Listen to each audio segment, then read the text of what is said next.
কখনো কোনোদিন সিগারেটের কোনো অ্যাডভার্টাইজ হয়েছিল? তো সিগারেট বেশি চলতেছে কেন? এটা খাবেই। ফোকটার অ্যাডভার্টাইজ লাগবে না, এটা খাবেই, এটা অটো। একটা লাউ কেটে একতারা বানাতাম, আর সেই একতারা নিয়ে কত শোপিস হতো। আর এখন রিঅ্যারেঞ্জ বলতে কি বোঝাচ্ছে না, নতুন মিউজিক দিয়ে বা এখনকার ওয়েস্টার্ন আপনারা যেভাবে খালি কণ্ঠে গান সেইভাবে বলছেন। এটা আমি একটু বলে দিচ্ছি। বলো। আজকে মিজাফ কৃষি ও নান্দনিকতা পুরস্কার এখানে পুরস্কার পাচ্ছেন, তো এই পুরস্কারের অনুভূতিটা জানতে চাইব। আসলে কৃষির নান্দনিকতা পুরস্কার সম্পর্কে আমি ভালো জানি না, তবে মনে হয় আমি গান করি ওই কৃষি মন্ত্রণালয়ের বিভিন্ন সাবজেক্টে। তো গ্রাম পর্যায়ে একেবারে ক্ষেত খামার থেকে উঠে আসা ফল ফসল, তারপরে সবজি, এটা নিয়ে অনেক গান করেছি। এই কারণে বোধহয় হতে পারে, আমি সঠিক না। তো এটা খুব ভালো লাগারই একটা ব্যাপার যে একটা মানুষকে সম্মানিত করেন তারা, যারা করছেন তাদেরকে অভিনন্দন জানাচ্ছি, ভালোবাসা জানাচ্ছি। আমরা দুজন একসাথে আছি। এই একটু গানের প্রসঙ্গে, যেহেতু আপনারা মাটির গান করেন, আমরা সবাই আপনাদেরকে ভালোবাসি এবং সবসময় দেখেছি দেশের গান, আমাদের মাটির গান নিয়ে গাইতে। এখন এই গানের চর্চাটা একটু কমে গেছে, এটা নিয়ে একটু বলবেন কিনা? এটা আপনাদের ধারণাটা একদম ভুল, একেবারে ভুল। একদম এর চর্চাটা আগের থেকে লক্ষ গুণ বেড়েছে। আপনারা কি লক্ষ্য করেছেন?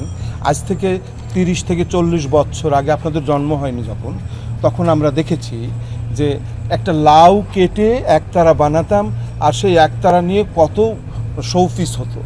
আর এখন আপনি লালন একাডেমি, লালন যে চত্বর আছে সেখানে যাবেন, নিউ মার্কেটের ওই চত্বরে যাবেন, বিভিন্ন দোকানে দেখবেন হাজার হাজার একতারার শোরুম। তো লোকসঙ্গীত যদি কমে যায় তো এগুলো যাচ্ছে কোথায়? আমরা লোকসঙ্গীত, আমাদের পরবর্তী প্রজন্ম যারা আসছে তারা আমার থেকেও অত্যন্ত সুন্দর করে লোকসঙ্গীতকে আঁকড়ে ধরেছে। কেন ধরবে না? ধরবেই তো। এটা আমাদের ঐতিহ্য, আমাদের দেশের কৃষ্টি। আমরা দেশের বাইরে যখন যাই আমাদের এটাই বেশি প্রয়োজন হয়। আপনারা একবারে ভাববেন না যে এর চর্চা কমেছে, চর্চা আরও বেশি হয়েছে। যত বেশি হবে, দু একটা ভুলভ্রান্তি হতে পারে, তাছাড়া বাকি সব ঠিক আছে। গুরু বলে না, একটু কথা বলি যে লোকসঙ্গীত নিয়ে যেহেতু কথা হচ্ছিল, এখন অনেকেই কিন্তু নতুন করে রিঅ্যারেঞ্জ করছে, এই বিষয়টা কিভাবে দেখেন? রিঅ্যারেঞ্জ বলতে কি বোঝাচ্ছে না, নতুন মিউজিক দিয়ে বা এখনকার ওয়েস্টার্ন আপনারা যেভাবে খালি কণ্ঠে গান সেইভাবে বলছেন। এটা আমি একটু বলে দিচ্ছি। বলো। ওরা যেটা বলছে ফিউশনের কথা বলছে। ব্যাপারটা হচ্ছে, আগে পৃথিবীটা খুব ছোট ছিল।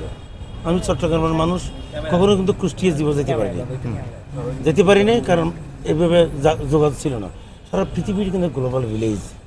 কিন্তু আমি আমার লালন সঙ্গীতটাকে যদি, আমার যে একতারা দোতারা আছে, এটা তো ঠিকই আছে। এখন আমি যদি একটু ইম্প্রোভাইজ করি বা ওয়েস্টার্ন মিউজিক দিয়ে, কিন্তু আমি আমার স্বকীয়তা ঠিক রাখবো, লালনের সুখটা ঠিক রেখে, আমার ফোকের সুখটা ঠিক রেখে, যে তারা যদি একটু শিক্ষিত ছেলেরা যদি একটু ফিউশন করে, তো এর কিছু নেই। একটা হয় কি জানো, এই গানটা তখন বিশ্বময় হয়ে যাবে সবার কাছে। তখন আমরা নিউ ইয়র্কে প্রোগ্রাম করছিলাম, সবই ছিলাম, আমি ছিলাম মনুমেন্ট টাওয়ারে। ওরা কান্ট্রি সং করছিল আর আমরা বাউল গান করছিলাম। এরা গাছে Buffalo soul, the heart of America, আর আমরা লালনের গান গাচ্ছি। হ্যাঁ, এই যেটা বলছে এখানে বর্তমান বাংলাদেশের আরেকটা কথা বলি, এই মাটির গান, ফোক গানের কখনো কোনোদিন কোনো অবস্থায় একটা প্রাইজ লাগবে না, কারণ এটা জন্ম থেকে মায়ের কোল থেকে শেখা। সুতরাং কোনো ভালো জিনিসের যেটা সচরাচর দেখা যায়, কখনো কোনোদিন সিগারেটের কোনো অ্যাডভার্টাইজ হয়েছিল? তো সিগারেট বেশি চলতেছে কেন? এটা খাবেই। ফোকটার অ্যাডভার্টাইজ লাগবে না, এটা খাবেই, এটা অটো।